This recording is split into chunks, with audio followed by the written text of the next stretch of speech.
Hey guys, Filan here. Welcome to stage one. I'm just going to go run through preempting objections, which is one of the first things that we all learn in our first week or two in the business. So just hopefully we'll give you some helpful advice on how to get through this. So first thing I'm going to say to you is just be aware of the territory that you're in. So one of the first things you're going to learn in the first few weeks of the business is that we work different types of territory. We have high den, mid den, low den. So knowing the territory that you're going to be working in that day is going to give you the advantage. So we all know that old saying that knowledge is power. So that's the first thing. So where can you get this knowledge? You can get this from people that are already experienced. So ask your leader, ask other leaders in the office, ask your crew leaders, that's going to give you the advantage before you get to that territory. Also, I've got down here is be very observant. So notice the obvious things. So when you're walking up to a house, you might see something in the garden that might give you a kind of a hint towards the objection that's going to come.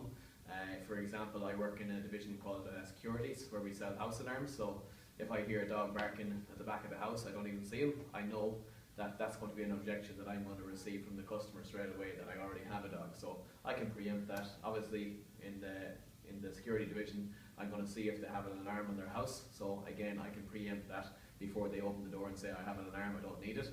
I'm going to throw that into my pitch so that I get over that objection before it comes.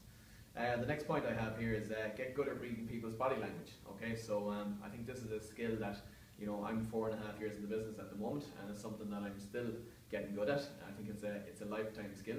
But the quicker you get good at this, the quicker you're going to realise when to walk away from an objection and when to pursue. So like I say, sometimes people's body language can tell you a lot. Like if they're saying no, but they're resting against the door, then obviously that doesn't mean no. It means convince me. So little tips like that. If they ask you questions, it means that they're actually interested. So that's your cue to maybe come to the close a little bit quicker and actually get to the closing stages. Next thing I have here is listen to the customers. Okay, so sometimes a customer might have an objection in their head, but they're not forthcoming with it. But maybe the questions that they're asking you could lead you to understanding what that question is going to be. So it could be usually especially in the division I'm in, it's usually down to price and that. So they might be saying things, it's too expensive, or we looked into it before. So even though they haven't initially said it's actually too expensive, I know that that's what they're getting at, so I can actually preempt it, and I can say, well look, it's a massive promotion or whatever, this might be a big surprise to you. Next one I'd say is get information off people in the area. So for example, use the doors that you've spoken to, the people that you've spoken to on different doors, to actually get tips and advice off them.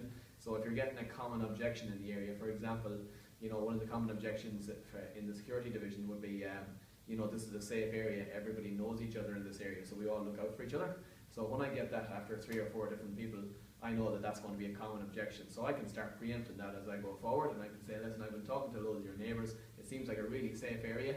I don't know why we were sent here, but look, we're just asked because a few of your neighbours were inquiring about security, So that's the main things. Sheep Jones, use the last lady. Nobody ever disagrees with the last lady. Whatever the last lady says, it's absolute Bible.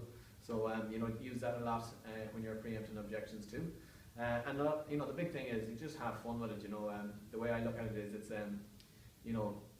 even outside of this business, we all preempt objections in one way or another. I was talking to a guy this morning, and he was saying, like, if you told your girlfriend that you're going to be home at a certain time tonight, and you don't get, that somebody gives you an extra pint or something like that, or a drink at the bar, and you know that you're going to be home late.